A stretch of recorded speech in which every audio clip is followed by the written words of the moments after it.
ሰላም እንዴት ናችሁ? እንግዲህ ዛሬ ከጄኔቭ ተነስተን ወደ ፈረንሳይ ጉዞ እናደርጋለን።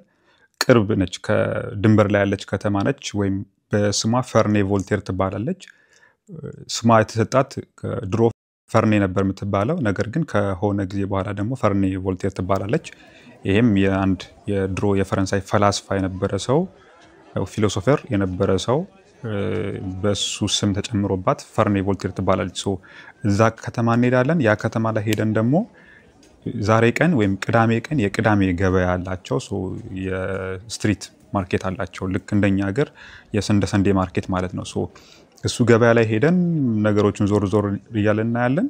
በመቀጠል ደግሞ የቮልቴር ደግሞ መኖሪያ ቦታ ነበር፣ አሁን ግን ሙዚየም ሆኗል። እሱንም ደግሞ ገብተን ሙዚየሙ ላይ ምን አለ የሚለውን ዞር ዞር እያልን እናያለን ማለት ነው። አሁን ቀጥታ ወደ ጉዟችን።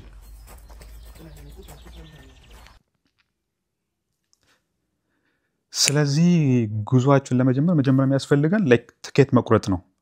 ትኬት ለመቁረጥ በሁለት አይነት መንገዶች መቁረጥ ይቻላል። ፈርኔ የሚኖር ሰው ከሆነ ኖርማል በየአመቱ በየወሩ የሚገዛ ትኬት አለ፣ ሰብስክራይብ አድርጋችሁ በዛ መንገድ መግዛት ትችላላችሁ። ካልሆነ ደግሞ ለአንድ ጉዞ የምትፈልጉ ከሆነ ደግሞ እዛ ማሽኖች አሉ በየቦታው። ማሽኖቹ ላይ ሄዳችሁ እዚህ ከተማ ውስጥ ከሆነ ጄኔቫ ውስጥ ከሆነ 3 ብር ነው የሚፈጀው፣ ለ60 ደቂቃ ነው የሚሰጣችሁ። ነገር ግን ደግሞ የተለያየ አማራጮች አሉት። ለአንድ ቀን ሙሉ ከፈለጋችሁ፣ ለሳምንት፣ ለወር ሊሆን ይችላል። እንደፈለጋችሁ አይነት መግዣዎች አሉት። ነገር ግን ለአንድ ጉዞ የምትፈልጉ ከሆነ ግን ለ60 ደቂቃ ነው የሚሰጣችሁ ብዙ ጊዜ። ለ60 ደቂቃው 3 ብር ነው፣ ወይ ደግሞ 3 ፍራንክ፣ የስዊዘርላንድ ፍራንክ ማለት ነው። ነገር ግን ወደ ፈረንሳይ ሲሆን ይጨምራል፣ ከከተማው ድንበር ላይ ስለሆነ ስለሚሻገር። ስለዚህ የፈርኔ ለመሄድ 4 ብር ከ60 አካባቢ ነው ለአንድ ጉዞ። ደርሶ መልስ ከሆነ 9 ብር አካባቢ ማለት ነው።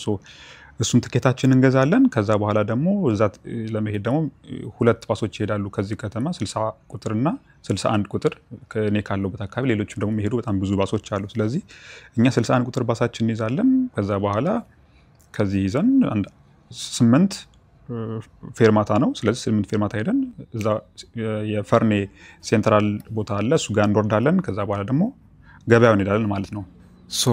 አሁን እንግዲህ ትኬታችን ቆርጠናል። ባሳችን የሚመጣው ከ5 ደቂቃ በኋላ ይደርሳል። ስለዚህ ባሳችን እንጠብቅና ልክ 5 ደቂቃ ሲደርስ በባሳችን ገብተን ወደ ፈረንሳይ እንሄዳለን ማለት ነው።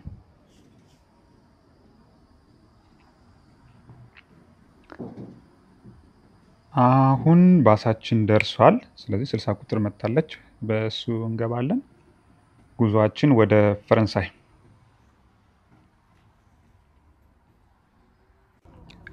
ባስ ላይ ግን ያው ሰው ብዙ ጊዜ ኮምፎርታብል አይሆንም ቪዲዮ ለመቅረጽ። ቪዲዮ ብዙ አልቀርጽም፣ ዝም ብዬ ወደ ውጭ ለመቅረጽ እሞክራለሁ። ውስጥ ግን ቪዲዮ አይኖረንም ማለት ነው። ጄኔቭ፣ በነገራችን ላይ ጄኔቭ ከስዊዝ ጫፍ ላይ ያለች በአንደኛው ጫፍ ያለች ከተማ ነች። አብዛኛው ፓርቷ ከፈረንሳይ ነው የምታዋስነው።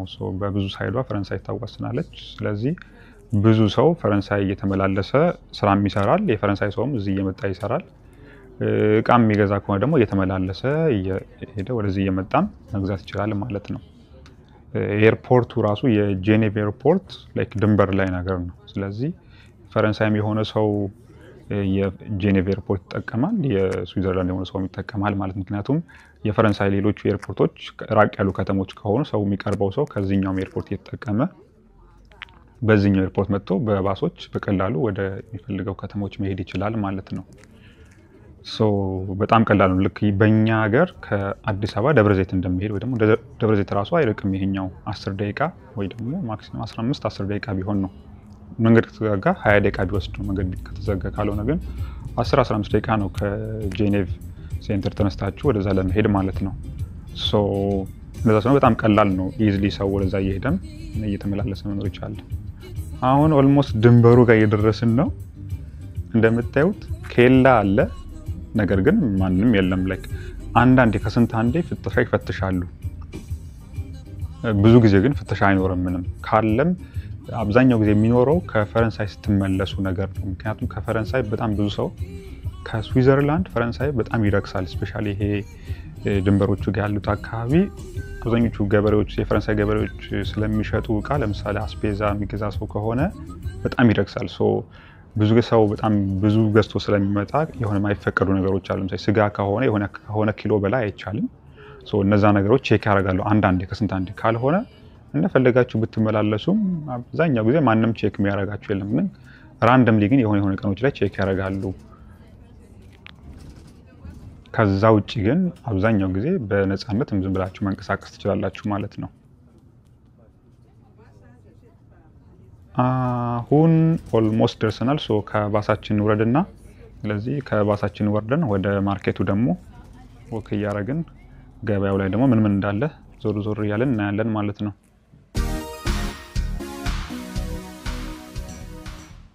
እንግዲህ ማርኬታችን ደርሰናል ማለት ነው።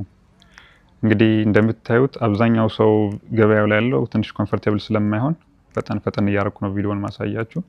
እዚህ ጋር እንደምታዩት በ6 ብር የተለያዩ ልብሶች አሉ ወይ ደግሞ 6 ዩሮ። አብዛኞቹ እዚህ የሚቀበሉት በዩሮ ነው። በካሽ ካልሆነ አይቀበሉም፣ ካርድ አይቀበሉም አብዛኞቹ። ሶ እንደምታዩት እዚህ ጋር ምንጣፍ ምናምን በጣም ብዙ አይነት የቤት እቃዎች፣ ልብሶች ኤግዛክትሊ መርካቶ ሰንዴ ማርኬት እንደምታዩት ነገር ነው። ብዙዎቹ ደግሞ የአረብ ሰዎች ናቸው። ላይክ ይሄ ሴሪያውያን፣ ሊባኖስ ምናምን ብዙዎቹ ይበዛሉ። ፈረንሳይ ብዙ ቦታ እነሱ ይበዛሉ። በዚህኛው ሳይድ ደግሞ በጣም ብዙ ናቸው። እቃ ራሱ ብታየው እንደምታዩት ሂጃብ ምናምን ይበዛል እዚህ አካባቢ ላይ ማለት ነው። ሂጃብ ምናምን አይነት ነገሮች ይበዛሉ።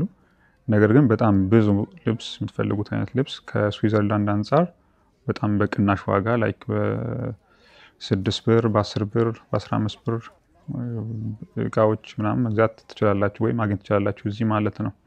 ነገር ግን ያው ኳሊቲው እንደ ኖርማሉ እቃ አይሆንም። ነገር ግን እቃዎች ግን ማግኘት ትችላላችሁ።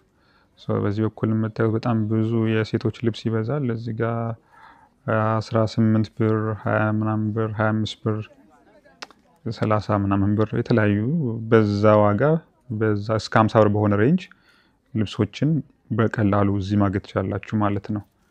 የገበያው ግን በጣም ብዙ አይነት ነው። ላይክ ይሄ የልብስ ብቻ ሳይሆን የአትክልትም የተለያዩ ስጋ ሊሆን ይችላል፣ ቺዝ ምናምን በጣም ብዙ ወይ ደግሞ የምግብ ተዋጽኦችም አሉ እዚህ ማለት ነው። እንደምታዩት እዚህ ጋር አብዛኛው ልብስ ነው። እዚህ ጋር የሴትም የወንድም ልብሶች አሉ፣ የህፃናት መጫወቻዎች፣ የተለያዩ የቤት እቃዎች ራሱ አሉ መግዛት ለሚፈልግ ሰው። ኤግዛክትሊ ላይክ የኛ ሀገር ኖርማል የሰንዴ ማርኬት ነው። በዚህ በኩል እንደምታዩት ያው ትልቅ የብረት ድስት ራሱ ይዞ ይሸጣሉ። ወጥ በዚህ እንደሚሰሩ አላውቅም እዚህ ሀገር ላይ ግን ትልቅ የድስት ይኸው እንደምታዩት እዚች ጋር። ከዛ ውጪ ግን በጣም ብዙ አይነት እቃዎች አሉ። በዚህኛው በኩል ደግሞ የቦርሳ ናቸው። ላይክ ይሄ ሌዘር ቦርሳዎች እንደኛው ሀገር የቦርሳ ምርቶች የቆዳ ምርት የሆኑ ነገሮች በዚህ በኩል አላቸውና አንደኛው ጋር እዚች ጋር ሰውየው ትንሽ ለመቅረጽ ፈቃደኛ ስላልሆነ ብዙ አልቀረጽኩም። ግን እነዚህ እንደምታያቸው ቀበቶ ቦርሳዎች አሉ። የተለያዩ የሸራ አይነት ወይ ደግሞ አይነት ቦርሳዎችም አሉ። ነገር ግን ደግሞ የቆዳም ቦርሳዎች አሉ። ዋሌት የተለያዩ አይነት እቃዎች እዚች ጋር አሉ። ነገር ግን በጣም በቅናሽ ናቸው። 15 ብር ኦር 20 ብር ምናምን ቢሆን ነው አብዛኞቹ። የስዊዘርላንድ ብትሄዱ ግን ወይ ደግሞ ጄኔቭ ብትሄዱ ግን በጣም ኤክስፔንሲቭ ናቸው አብዛኞቹ እነዚህ ነገሮች። እዚህ ግን ይቀንሳሉ። ነገር ግን ያው ኳሊቲያቸው ግን እዛ ካሉት አንፃር ስታዩት ግን ብዙ ላይሆን ይችላል። አሁን እነዚህ ቦርሳዎች አብዛኞቹ 10 ብር ናቸው። ይሄ ኖርማሊ ትንሽ የዋሌት ምናምን መያዣ ለወንድም ለሴትም የሚሆኑ አሉ። እዚች ጋር እንደምታዩት እነዚህ የወንድ ናቸው። ነገር ግን 10 ብር 15 ብር ናቸው አብዛኞቹ። በዚህ በኩል ደግሞ የሴቶች ቦርሳዎች አሉ። ኖርማሊ ትንሽ የቦርሳዎች ያው ብዙ የሚያምሩ አይደሉም። ነገር ግን በቅናሽ ሰው ይሄ ሲንቀሳቀስ ሙቭ ሲያደርግ እቃ የሚይዝባቸው አይነት ቦርሳዎች ናቸው። ብዙ አይነት እቃ እዚህ እንደፈለጋችሁ መግዛት ትችላላችሁ ማለት ነው። እዚህ ደግሞ አብዛኛው እንግዲህ የምግብ ተዋጽኦዎች ናቸው አብዛኞቹ። አትክልት እንደፈለጋችሁ አለ እዚህ ጋር።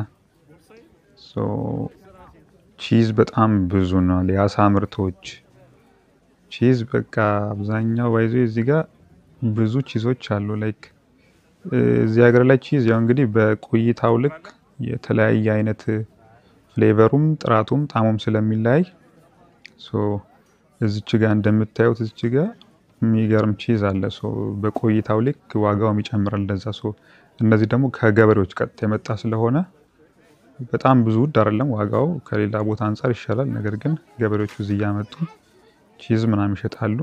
አትክልትም ደግሞ በጣም ብዙ አይነት አትክልቶች አሉ። አሁን ወቅቱ ትንሽ የስትሮበሪ ስለሆነ ስትሮበሪ ይበዛል እዚህ አካባቢ። ነገር ግን ልክ እንደ መርካቶ እንደምታዩት ወይ ደግሞ እንደ ፒያሳም በሳጥን እያመጡ አትክልቶች ደግሞ ሰው በብዙ የሚገዛ ከሆነ እዚህ ጋር የሚገዛባቸው ናቸው። ሌላ ከዚህ አለ በጅምላ የሚገዛበት ካርፉር የሚባል ነገር ግን ይሄኛው ግን ከገበሬዎቹ ራሳቸው ስለሆነ የሚሸጡት፣ ያኛው እንደ ሱፐርማርኬት አይነት ነገር ነው። እዚች ጋር እንደምታዩት ዳቦ እንግዲህ ያው ፈረንሳይ በዳቦ ነው የምትታወቀው። የሚገርም አይነት የዳቦ አይነቶች አሉ እዚች ጋር ዳቦ ይሸጣሉ። ሌላው ደግሞ አብዛኛው አትክልት ነው እዚህ ጋር። ሰው አትክልት ከዚህ ገዝቶ ከስዊዘርላንድም እየመጣ እዚህ እየገዛ ለአስቤዛው፣ ምክንያቱም የስዊዘርላንድ አብዛኛው ነገር ትንሽ ውድ ነው። እዚህ ግን የተሻለ ስለሆነ እዚህ አካባቢ እንደምታዩት እዚህ ጋር አሁን ስጋ ቦታ ደርሰናል። እዚህ ጋር ስጋ የፈለጋችሁት አይነት ስጋ አለ። የበሬ፣ የፍየል፣ የበግ ማንኛውም አይነቶች አሉ። ሰው እዚህ እያማረጠ ስጋውን ገዝቶ ይሄዳል ማለት ነው።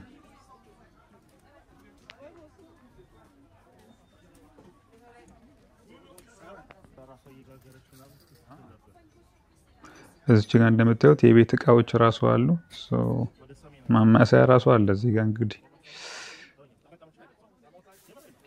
አሁን እንግዲህ ኦልሞስት የማርኬቱ ጉብኝታችን ጨርሰናል። ስለዚህ ብዙ ስለተጓዝን ትንሽ ረፍት አድርገን ምሳችን እንብላና ከዛ ደግሞ በቀጣይ ቪዲዮ፣ ይሄኛው ቪዲዮ ትንሽ ስለረዘመ በቀጣይ ቪዲዮአችን የቮልቴርን ታሪክና የሙዚየሙ ጋር ያለው ነገር ምን ይመስላል የሚለው በቀጣይ ቪዲዮአችን እናያለን ማለት ነው። አሁን ቀጥታ ወደ ምሳችን